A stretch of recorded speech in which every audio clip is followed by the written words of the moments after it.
চারটে চারদিক নিয়ে ফিরে এলাম বিরতির পর। যে খবরের দিকে এবার নজর রাখবো, নয়া নজির গড়লেন শুভমান গিল। ইংল্যান্ডের বিরুদ্ধে সিরিজে চতুর্থ শতরান ম্যাচ বাঁচানোর দাপটে লড়াই শুভমান গিলের।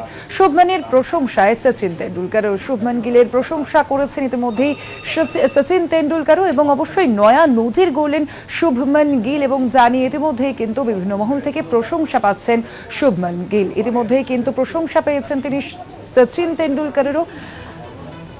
আর বিস্তারিত জানবো আমরা প্রসঙ্গে। আমাদের সঙ্গে এই মুহূর্তে রয়েছেন আমাদের প্রতিনিধি জয়জ্যোতি ঘোষ। জয়জ্যোতিদা, কি জানা যাচ্ছে, ঠিক কি নজির করলেন শুভমান গিল?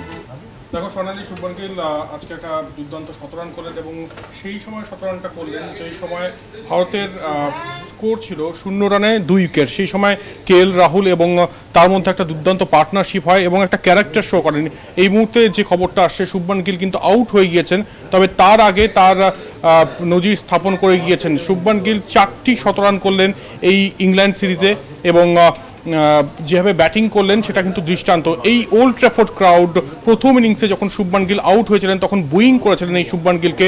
আজ যখন শতরান করে ফিরছেন তখন গোটা ওল্ড ট্র্যাফোর্ড দাঁড়িয়ে করতালি দিয়ে অভিবাদন জানাচ্ছেন।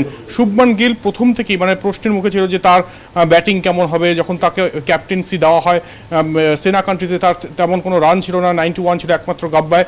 তারপরে এসে এখানে যেভাবে পার্টনার যেসব রানগুলো বা ইনিংসগুলো খেললেন তা কিন্তু একদম দৃষ্টান্ত। তবে এই যে লড়াইটা, আজকে ভারত জিতবে কি হারবে জেতার তো খুব একটা প্রশ্ন নেই, ড্র করবে কি হারবে সেটা পরের ব্যাপার। তবে ক্যাপ্টেনের এই যে মানসিকতা এবং ক্যাপ্টেনের যে ইনিংসটা খেলেন, এটা বোধহয় দৃষ্টান্ত, এবং একই সঙ্গে ড্রেসিং রুমের অন্যান্য ক্রিকেটারদেরও বার্তা দেওয়া, যদি ক্যাপ্টেন পারফর্ম করে তাহলে বাকিদেরও পারফর্ম করতে হবে। সোনালী, ধন্যবাদ তোমায়। আমরা কথা বলছিলাম, আমাদের সঙ্গে নিউজ রুম থেকে ছিলেন আমাদের প্রতিনিধি জয়জ্যোতি ঘোষ।